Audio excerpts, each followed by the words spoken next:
makalah ucapan nukila anir Rabi'ah, tapi kata Imam Al-Albani makalah itu nyampe ke Rabi'ah atau nggak nyampe ke Rabi'ah kita nggak peduli gitu kan. Cuma Imam Ibnul Arabi juga nakola ini ucapan dari kibarus tasawuf, kibarus sufiyah, pembesar sufi yang mereka mengatakan la na'budullaha khaufan min narihi wala tama'an fi jannatihi bal na'buduhu hubban lahu. Kita tidak beribadah kepada Allah, kita tidak beribadah kepada Allah karena takut dari api nerakanya, dan kita tidak beribadah kepada Allah karena mengharap surganya, akan tetapi kita beribadah kepada Allah karena cinta kepadanya. Ini yang kita akan bahas, benar nggak ucapan ini. Kemudian datang lagi makalah yang hampir mirip dengan ucapan itu, semisal man abadallaha, barang siapa yang beribadah kepada Allah khaufan min narihi, karena takut dari api neraka, fahiya ibadatul abid, maka itu ibadahnya orang-orang awam, orang-orang biasa. Waman abida toma'an fi jannatihi, barang siapa yang beribadah kepada Allah karena mengharap surganya, fahiya ibadatut tujar, maka itu adalah ibadahnya para pedagang. Terus yang benar gimana? Yang benar adalah na'buduhu hubban lah, kita beribadah kepada Allah karena benci, karena cinta kepadanya. Kawan,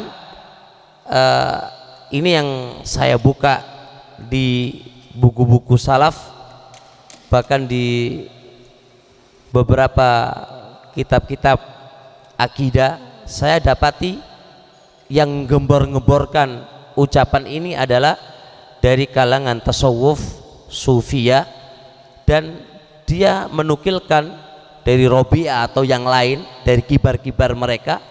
Ala kulli hal, yang kita lihat ini ucapan ini benar apa salah menurut Al-Quran dan menurut sunnahnya Rasul alaihi salatu wassalam dan menurut faham salafil ummah. Bisa dipahami nggak pertanyaan tadi? Jadi kalau Anda, kenapa antum ngaji? Karena mengharap pahala, itu salah. Mengharap surga itu salah? Enggak, itu ya enggak salah, itu rendah kamu itu. Kenapa kamu ngaji? Karena takut neraka, itu rendah itu. Terus yang piye? Anda beribadah kepada Allah, apa aja bentuk ibadahnya, landasin karena Anda itu melakukannya karena cinta kepada Allah, bukan karena takut neraka, wala karena mengharap surga. Itulah ucapan yang sering kita dengar dari orang-orang tasawuf, dan itu benar atau salah. Saya ngumpulkan beberapa bantahan. Saya lihat ucapan ini adalah tidak tepat dan salah dari beberapa sisi.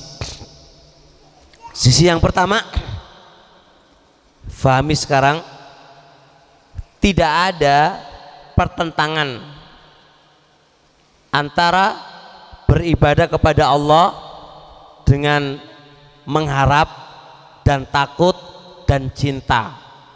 Itu enggak ada pertentangan. Anda beribadah kepada Allah dengan mengharap, dengan cinta dan takut, itu enggak ada pertentangan. Kok bisa enggak ada pertentangan? Karena i'tiqad ahli sunnah wal jamaah, ibadah itu harus dibangun di atas dua landasan. Ingat-ingat ini, ibadah kepada Allah, apa aja ibadah kepada Allah itu dibangun di atas dua landasan. Landasan pertama, mahabbah. Landasan yang kedua ta'zim, pengagungan. Dua ini adalah pondasi pokok kita beribadah kepada Allah, ta'zim dan mahabbah. Ta'zim itu melahirkan sebuah takut. Mahabbah melahirkan sebuah harapan. Jadi mana yang menjadi kontrak di situ mana? Kok bisa dibedakan antara beribadah karena takut dan beribadah karena mengharap? Itu adalah level rendahan. Dari mana? Padahal ibadah kepada Allah itu harus bermuara di atas dua landasan ini, mahabbah dan ta'zim. Cinta kepada Allah akan menimbulkan sebuah harapan, dan pengagungan kepada Allah akan menimbulkan sebuah rasa takut, dan itu sudah otomatis. Bahkan Syekh Al-Albani di kaset beliau, di audio beliau, malah bertanya dengan setengah pusing, setengah pusing.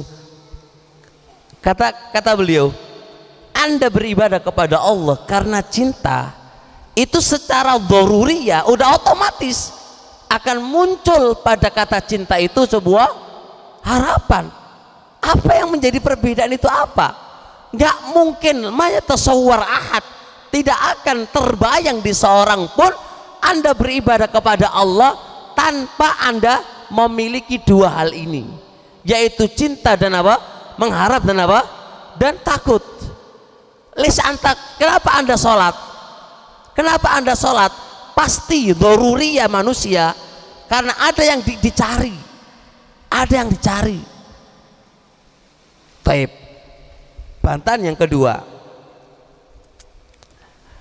Anda bilang tadi itu siapa yang beribadah kepada Allah dengan khauf dan roja itu rendahan.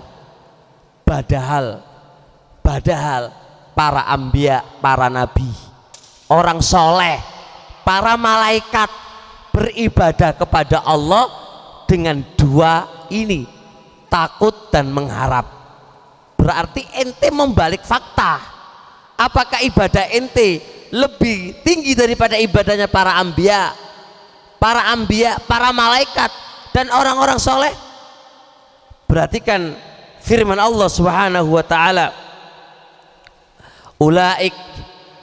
ulaikal ladzina yad'una yabtahuna ila rabbihimul wasila ayyuhum aqrab wa yarjuna rahmatahu wa yakhafuna adzaba. Orang-orang yang mereka ibadahi, siapa mereka yang mereka ibadahi? Para malaikat, para anbiya, orang-orang soleh. Bagaimana sifat mereka? Sifat mereka itu adalah yarjuna rahmatahu wa yakhafuna adzaba. Mereka itu mengharap rahmatnya Allah dan mengharap apa? Dan takut terhadap apa? Siksaannya. Itu ibadahnya mereka. Ibadah mereka senantiasa di atas ini, yaitu ibadah mereka karena mengharap rahmatnya Allah dan karena takut dari siksaannya. Kok antum bilang itu level-level rendahan, padahal itu adalah ibadahnya para anbiya, orang-orang soleh. Kemudian bagaimana Allah mengatakan ulaika yusari'una fil khairat wa yad'unana raghaban wa ra'aba wa kanu lana khashiin.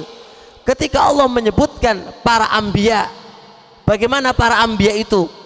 Mereka itu yusari'una fil khairat, berlomba-lomba di dalam kebaikan, wa yad'unana, dan mereka beribadah kepada kami, raghaban wa rahaba, dalam keadaan mengharap dan takut. Ini maf'ul li ajli, menerangkan yad'una, baik itu doa ibadah atau doa masalah, itu semua di atas raghaban wa rahaba. Dan masih banyak adilah yang lain tentang ini. Bantahan yang nomor 3, Syekhul Islam Ibnu Taimiyah dalam kitab Majmu' Fatawa juz 5 halaman 21, qala Syekhul Islam, qala ba'dus salaf, berkata sebagian ulama salaf, man abadallaha, barang siapa yang beribadah kepada Allah bil hubbi wahda, hanya modal rasa cinta tok, fahuwa zindiq, maka dia adalah zindiq. Waman abadahu bil khaufi wahda, dan barang siapa yang beribadah kepada Allah hanya modal rasa takut tok, fahuwa haruriyun, maka dia adalah pemikirannya khawarij. Waman abadallah, barang siapa yang beribadah kepada Allah dengan modal rojak mengharap tok, fahuwa murji, maka dia adalah orang murji'ah. Waman abadallah bil mahabbati wal khaufi war roja, beribadah kepada Allah dengan 3 modal ini, cinta, takut dan mengharap, fahuwa muwahhidun mu'min, maka dia adalah orang mukmin dan bertauhid kepada Allah subhanahu wa ta'ala. Jelas? Maka gimana ini? Keempat jawaban ikhwan, saya kira setelah saya mentelaah lebih lanjut, kenapa sih kalau orang itu mengharap surga, mengharap apa? Takut ke neraka, kok levelnya rendah? Ini apa sih? Karena kalau Anda beribadah mek ndelek surga, iku berarti ndelek kenikmatan. Soalnya surga itu ono panganan, ono tumbuh-tumbuhan, ono sungai. Itu berarti Anda itu seono cipratan ndelek donya gitu loh. Itu dari situ, sehingga nilai ibadahnya itu rendah. Soalnya bagaimanapun Anda beribadah, seono kelezatan dunia masih ada cipratan ndelek dunia, walaupun bentuknya itu surga. Dan ini salah. Ibnu Taimiyah dalam Majmu' Fatawa, Ibnu Qayyim dalam kitab Madarijis Salikin, ini sebuah kesalahan fatal, bahwasanya surga itu hanya mek oleh bidadari, surga itu mek ono panganan, surga itu hanya ada. Bukan itu kecil. Apa kenikmatan surga yang paling istimewa? Adalah ru'yatullah, melihat Allah subhanahu wa ta'ala. Lilladzina ahsanul husna wa ziyadah, orang-orang di surga itu Allah berikan semua kenikmatan wa ziyadah, dan ada tambahan. Ahlu tafsir mengatakan walaupun hadis ke Nabi itu dhaif, tapi banyak tafsir menyatakan ma huwa ziyada ru'yatullah, melihat Allah subhanahu wa ta'ala. Tidak ada kenikmatan yang paling lezat di surga itu dari melihat Allah. Jadi ketika kita mencari surga, tidak ada kita kepikiran hanya yang rendah-rendah itu, tapi yang kita pikirkan yang paling tertinggi kalau kita masuk surga adalah melihat Allah subhanahu wa ta'ala. Bukan hanya bidadari, bukan hanya asjar, ada anhar, ada athmar, buah, bukan itu. Tapi yang kita cari adalah ru'yatullah. Kenapa Anda takut masuk neraka? Kalau Anda masuk neraka, maka Anda terhijabi, gak bisa melihat Allah subhanahu wa ta'ala. Itu intinya.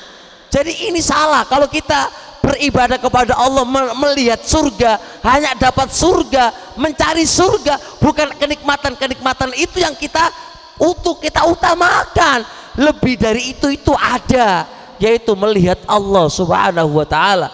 Dan kalau kita beribadah kepada Allah karena takut neraka, bukan karena kita orang yang cengeng atau orang yang begitu, tidak, tapi kita takut kalau masuk neraka tidak bisa melihat Allah subhanahu wa ta'ala yang itu ladza fauqa ladza, kelezatan di atas semua kelezatan, yaitu melihat Allah, melihat Rabb kita yang senantiasa kita impi-impikan, yaitu Allah. Dan itu syaratnya bisa melihat Allah, harus masuk surga dulu. Kalau enggak bisa melihat Allah subhanahu wa ta'ala. Itu yang kita cari di surga, dan itu yang kita takutkan kalau kita masuk neraka. Jadi jangan salah paham, jangan dipahami surga itu hanya itu aja, bukan. Kenikmatan dunia yang bukan itu, bisa dipahami. Maka itulah sekilas ucapan atau bantahan terhadap makalah yang masyhur yang datang dari yang itu adalah digembor-gemborkan oleh orang-orang sufi. Maka itu jawabannya secara ringkas. Wa illa kalau kita mau menunjukkan adilah tentang bagaimana salaf dulu, bagaimana para anbiya, mungkin nggak mencukup waktu 1 jam atau lebih, karena bantahan para ulama ini banyak sekali tentang masalah yang demikian itu tadi. Mudah-mudahan bisa difahami insyaallah taala.